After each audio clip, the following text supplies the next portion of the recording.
Reaction video mga be, para dun sa tungkol dito sa mother na to na nagsuot ng ganyang outfitan ng graduation ng kanyang anak. So marami kasing mga gumawa ng video na binidyohan siya at yung iba mga karamihan binash siya kasi nga daw hindi raw sakto yung attire niya dun sa okasyon na nagaganap. So kasi graduation ng anak niya, so elementary, tapos ganyan yung damitan niya, yung OOTD niya. So hindi natin masisi si mother no na ganyan yung sinuot niya. Para sa akin kasi syempre nanay din ako, sa mga ganyan talagang okasyon, kahit napakaraming award ng mga anak natin, hindi nila ramdam yan eh. Yung anak ko nga, hindi kinukuha yung award niya sa school eh.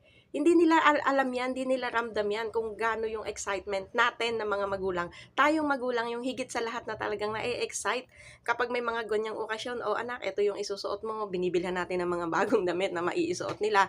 Pero tapos tayo din, di ba? Yung mga makeup tayo, mga attire natin. Tapos during talaga na okasyon na yun, tayo talaga yung mga kinakabahan pa pag may speech yung anak natin.